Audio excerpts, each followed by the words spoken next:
ठीक रास्ते पे चल रहे हैं। इसकी पहचान भोगों में अरुचि पैदा होना। प्रारंभ में ही भोग अच्छे न लगना। जब भोग ही अच्छे नहीं लग रहे तो भोग वार्ता अलम विषय वार्तया नरक कोटि बीभत्सया। बंद करो करोड़ों नरकों के द्वारा जैसे घृणित भोग, ऐसे इनकी वार्ता बंद करो। ये बड़े भयावने दुख प्रदान करने वाले गंदे, ये गंदी बातें अलम विषय वार्तया। प्रारंभ में ही उपासक जब सही मार्ग का पथिक होता है तो भोगों में अरुचि होने लगती है। प्रभु में, प्रभु के नाम रूप लीला में उसकी प्रियता होने लगती है। सीधी कसौटी यही है, आपका 24 घंटे में कितना समय प्रभु के नाम रूप लीला धाम के चिंतन में जाता है और कितना विषय में। आंतरिक बात है, आंतरिक। ये मन में देखें, मन में हमारी वृत्ति यदि विषयों की ओर अधिक बढ़ रही है, विषय चिंतन बढ़ रहा है, तो समझना चाहिए कि बाहरी कुछ भी है पर अंदर से हम विषय की तरफ जा रहे हैं, प्रभु की तरफ नहीं। चाहे आप रहने के स्थान में बड़े किसी प्रसिद्ध मंदिर में रह रहे हो, साक्षात सत्संग भवन में रह रहे हो, या भगवान के किसी पवित्र धाम में रह रहे हो, पर आपके अंदर के भवन का जो वातावरण ठीक नहीं है तो बात नहीं बनी है। तुम्हें अपने भवन में सोहनी पोछा लगाना है, इसे साफ करो। अपने हृदय की मलिनता को दूर करो। इस कूड़ा करकट को बाहर निकाल फेंको। अंदर तुम्हें झाड़ू लगा करके, पोछा लगा करके पवित्र करना है, क्योंकि हृदय मंदिर में यदि भगवत स्मृति नहीं हुई, भगवत चिंतन नहीं हुआ, ये सब कूड़ा करकट विषय चिंतन है, तो यहां जो वर्णन कर रहे कि आप भले किसी प्रसिद्ध मंदिर में ही रात दिन रह रहे हैं, सत्संग भवन में रह रहे हैं, या भगवान के धाम में रह रहे हैं, आपका मार्ग ठीक नहीं है। जैसे कोई कहे वृंदावन धाम की इतनी महिमा है, और आप यहां ऐसी बात करें, दूसरा कोई बोले तो बोले, आप तो समझो धाम की क्या महिमा है। तो धाम का प्रभाव क्या है? भजन गहे फिरे बाह, वृंदावन बस के इतनो बड़ो सयान, जुगल चरण के भजन बिन निमिष नतीजे जान। वृंदावन इह विधि बसे तज के सब अभिमान, तृणते नीचो आपको जाने सोई जान। भजन, यहां इस विशेष महिमा है कि यहां भजन के परमाणु हैं। आपको भजन करने में ज्यादा परेशानी नहीं पड़ेगी, बड़ा सहयोग मिलेगा। पर भजन ना हो तो करोगे क्या? विषय चिंतन, विषय क्रीड़ा। तो ये विषय क्रीड़ा का धाम थोड़ी है, ये तो प्रिया प्रीतम की नित्य प्रेम लीला स्थली है। फिर तो भारी अपराध बनेगा।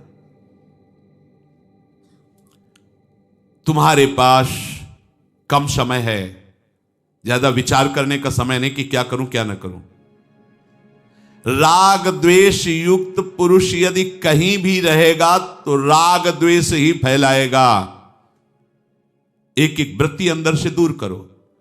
कुछ राग द्वेष युक्त शास्त्र स्वाध्याय करके उपदेशक बन जाते हैं, अपने हृदय के राग द्वेष को दूर नहीं कर पाते, तो उनके उपदेशों में पाया जाता है वो शैव और वैष्णव इसी पक्ष को लेकर एक दूसरे की निंदा करते हैं, उपासकों की उपासना की निंदा करते, किसी एक का पक्ष लेके दूसरे को नीचा दिखाना, ऐसे इसी में जीवन वो अपना सार्थक समझते हैं। उपासक को इन सब पचड़ों में नहीं फंसना।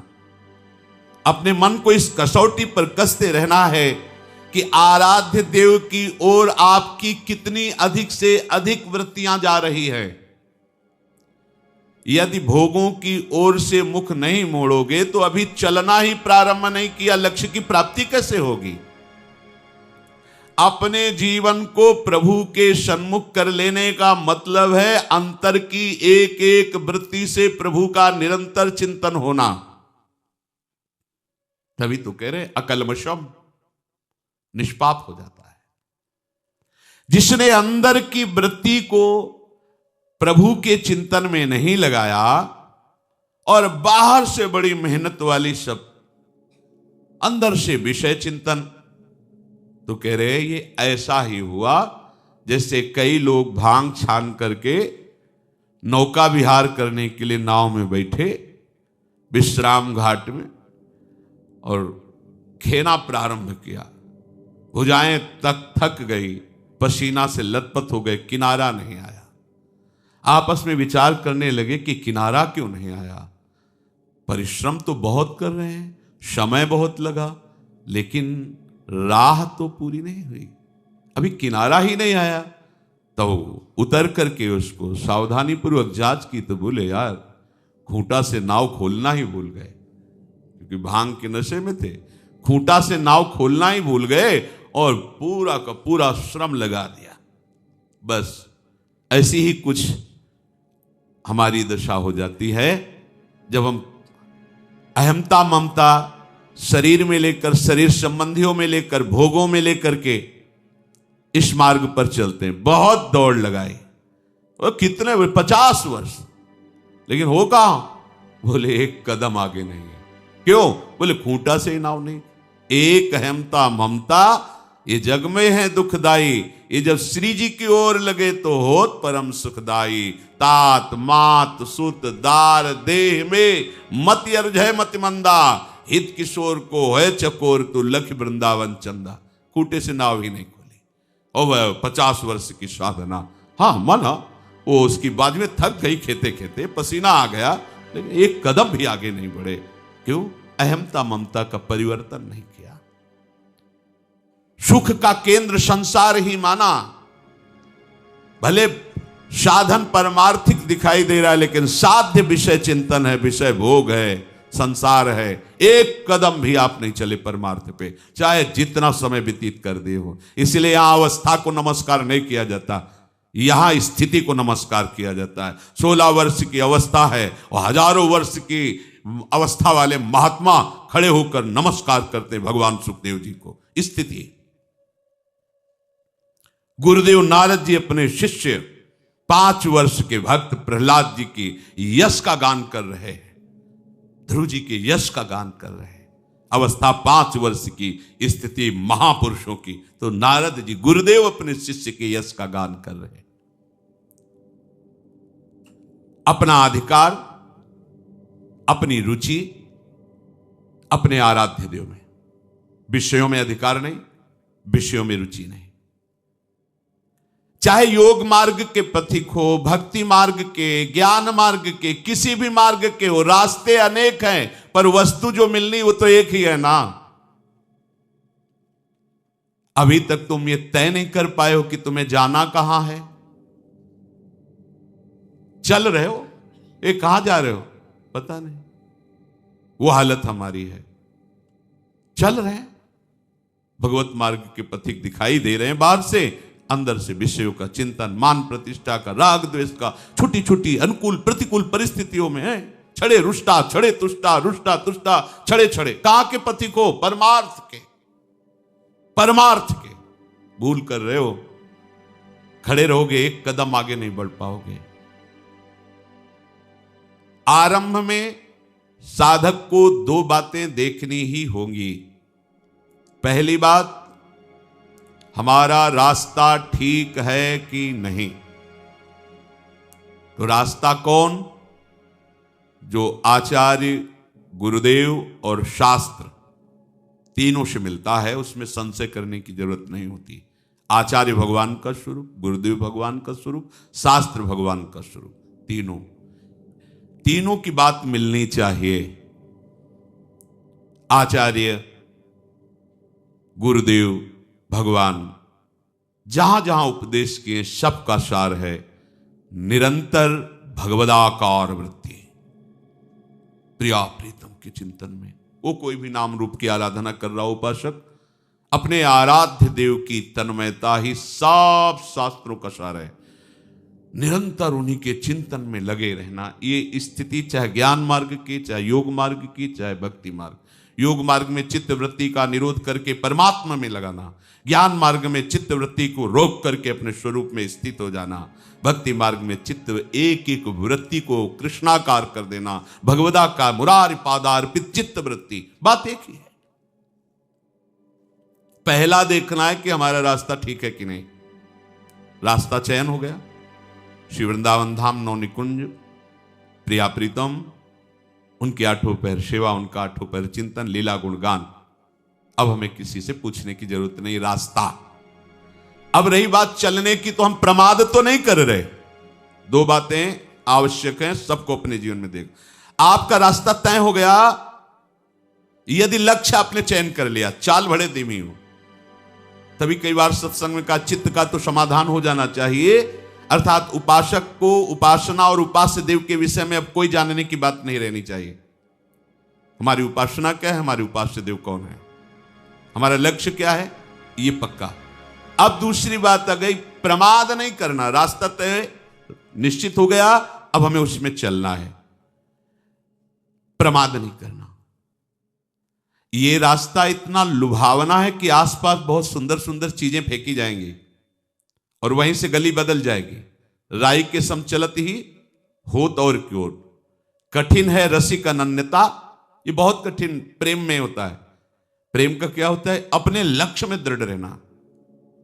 अगर थोड़ा भी लुभायमान किसी से भी हो गए तो हम जान नहीं पाएंगे, कदम तो चल ही रहे, दूसरा मार्ग आ जाएगा। राई के सम चलत ही होत और क्यों। प्रमाद किसे कहते हैं, करने योग्य कार्य को न करना और ना करने योग्य कार्य को करना, इसका नाम है प्रमाद। उपासक के जीवन में प्रमाद की गुंजाइश नहीं होनी चाहिए। ना करने योग्य को कभी नहीं करेंगे, करने योग्य को छोड़ेंगे नहीं, चाहे जैसी परिस्थिति हो। दोनों में चाहे जैसी प्राण चले जाए, पर जो नहीं करना है वो नहीं करना है। चाहे प्राण चले जाए, जो करना है वो करना है। देखो ऐसा, तब प्रमाद आपको घेरेगा नहीं, नहीं तो प्रमाद घेर लेता है, पक्का प्रमाद घेर लेता है।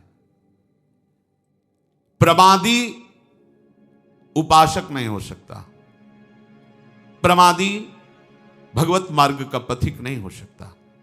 दोनों बातें हैं, समझो। जो प्रमादी है वो भगवत मार्ग का पथिक नहीं हो सकता, जो भगवत मार्ग का पथिक है वो प्रमादी नहीं हो सकता।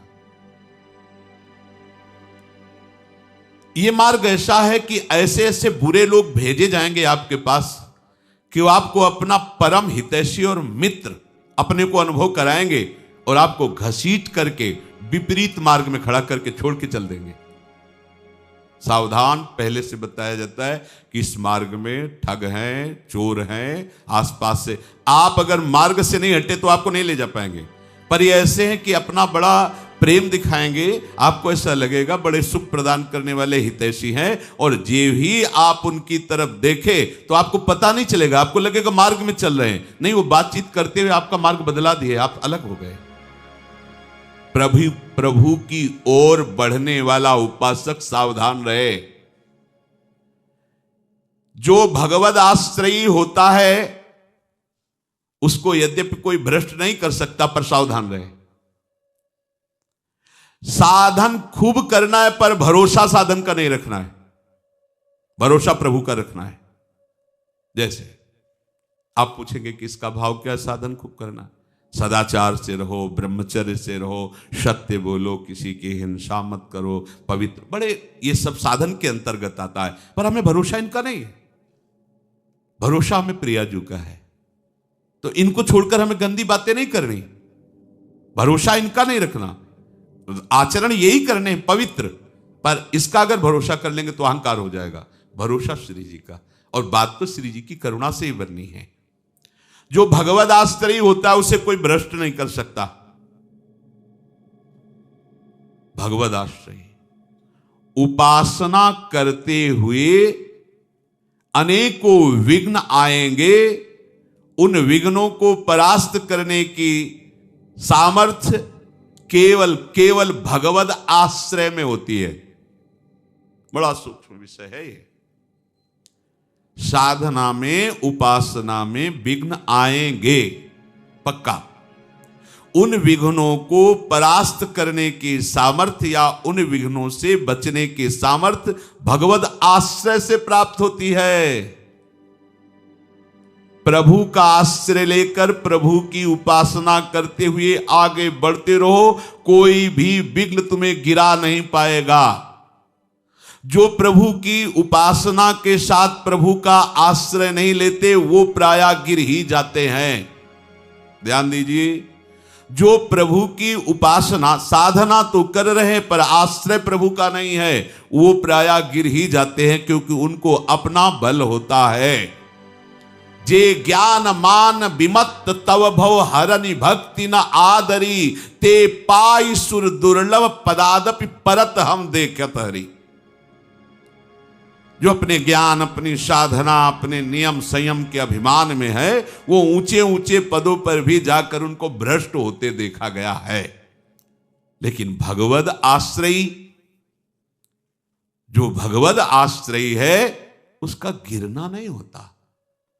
विश्वास करी सब आस परिहरी, दास तव जे होई रहे, जप नाम तव बिनु श्रम तरई, भवनाथ सो समराम है। ये भागवती की उपासना कर रहे हैं, साधना कर रहे हैं, पर आश्रय प्रभु के चरणों का नहीं है, तो ऊंचे ऊंचे पदों में जाकर भी भ्रष्ट होना पड़ेगा।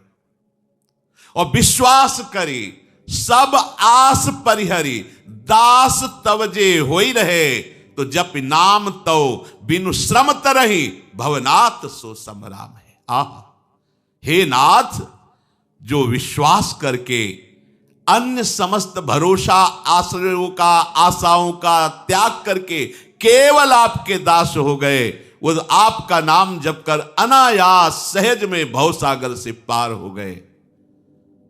साधन से भी गिराया जा सकता है, पर भगवत आश्रयी को नहीं। महापुरुषों ने कैसी सूक्ष्म सूक्ष्म बातें आंतरिक साधना की निकाली हैं कि आप कहीं गिर नहीं सकते।